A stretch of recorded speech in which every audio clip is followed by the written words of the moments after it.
just mad about saffron. She's just mad about me. They call me Mellow Yellow, quite rightly. They call me Mellow Yellow. Hey, welcome to Half the Battle. Today, we're gonna be taking a look at some of the best that the GIJoe toy line had to offer. And also at some of the worst, all in one go. With that in mind, let's take a look at the Interrogator. This toy was released in 1991 with all original body parts. And I'll admit straight off the bat, this is one of my favorite Cobra figures. It's got a great look and an awesome color scheme. And it complements his name very well, the Interrogator. With a name and a look like that, you know this guy means business. The only point of criticism I can think of is, well, some people might find this helmet a bit goofy looking. If anything, it reminds me of an army captain's hat from Napoleon times, like you see on the board game Stratego. He came with just one accessory, but it adds a sinister touch. It's a gun, but it has a claw on it. Now that's just awesome. In conclusion, this toy is great, very menacing and intimidating. All that brings me to his second figure. Dear God, the second figure. I better take some precautions here.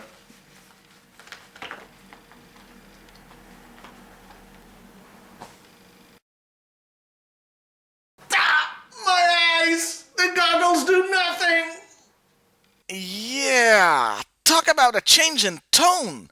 I haven't seen the character's look change so much since, well, they turned a zombie-esque Undertaker into a freaking biker.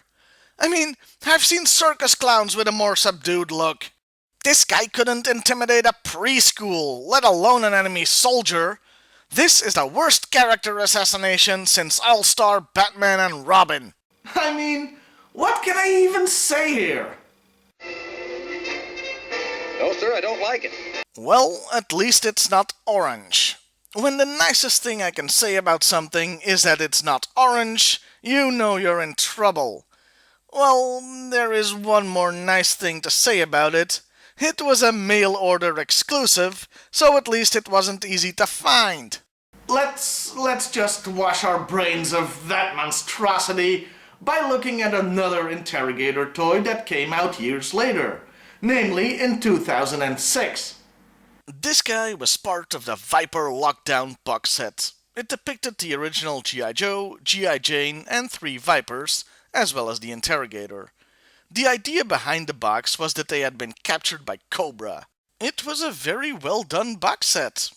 And what they've done here with the Interrogator is make an even better toy. It looks even more menacing than the original, and it's of course got lots of great detailing. He's even got a gun holster with a removable gun. Did you see that, Chuckles? Huh? Did ya? He's got a great looking coat now, and the helmet, while still a bit goofy, looks more threatening. Though I'm not sure what's up with the silver stripe on top. It seems a bit much. That's about it for Interrogator toys, though there's one accessory I haven't mentioned yet. You see, with a name like the Interrogator, you would assume it's pretty clear what his job is, right? Well, you'd be half right.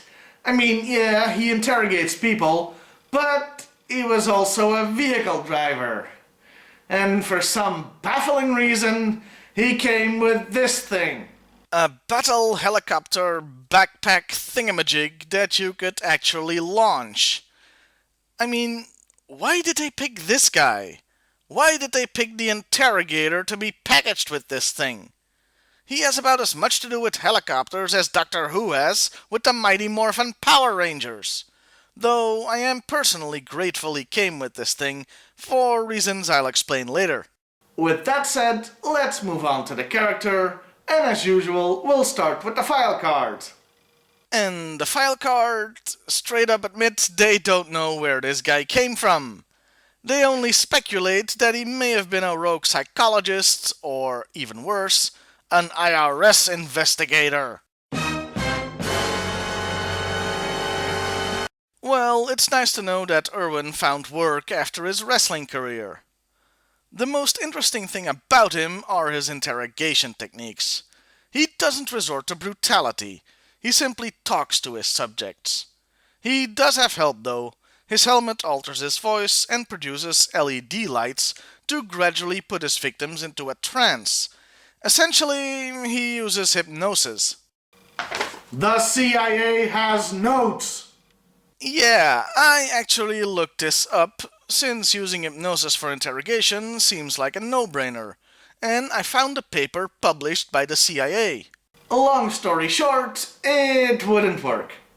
Turns out it's virtually impossible to hypnotize somebody that doesn't want to be hypnotized. And even if it happened, a hypnotized person wouldn't do something he wouldn't normally do, like divulge secrets. You can go to the CIA website yourself and read the paper there. Just search for hypnosis in interrogation.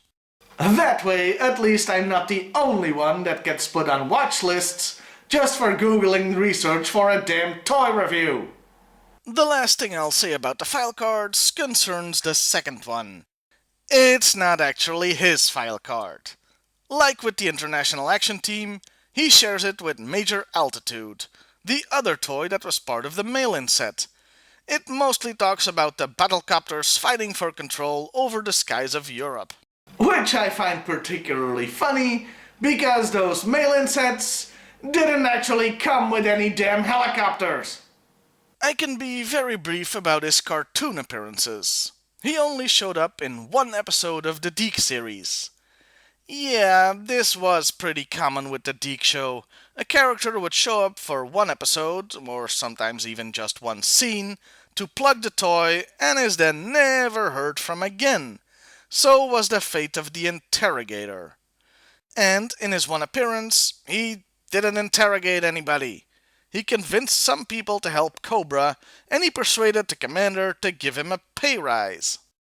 You certainly sold those airheaded Sonic types a bill of goods. A mere trifle, Commander, compared to the job I did persuading you to give me a raise in pay. What?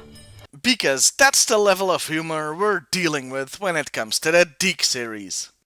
I can be even briefer about the comic. Yeah, he wasn't in it at all. And you know what? I can actually understand why in this case. You see, in the comic, Cobra had a magic MacGuffin, the brainwave scanner.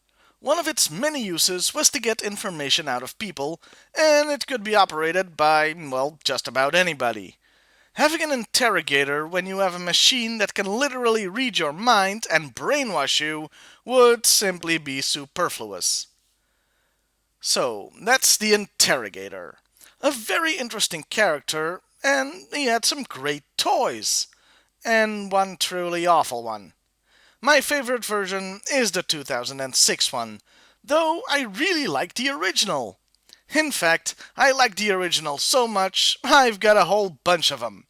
I justify this by just pretending the 2006 version is the real Interrogator, and the others are his troops. By the way, this is why I'm so happy he came with a stupid damn helicopter. It was very popular with kids, so lots were sold. And in the golden age of flea markets that were the late 90s and early 2000s, I found a bunch of them for next to no money. In conclusion, whether you see him as an individual or as a faceless trooper, the Interrogator deserves to be a part of any G.I. Joe collection. Well, see you next time, everybody! Mama just mad about Saffron. She's just mad about me. They call me Mellow Yellow, quite rightly. They call me Mellow Yellow, quite rightly. They call me Mellow Yellow. And your bollocks did up good, you did. Yeah, I'd better take some precautions here. Well, this clearly won't work.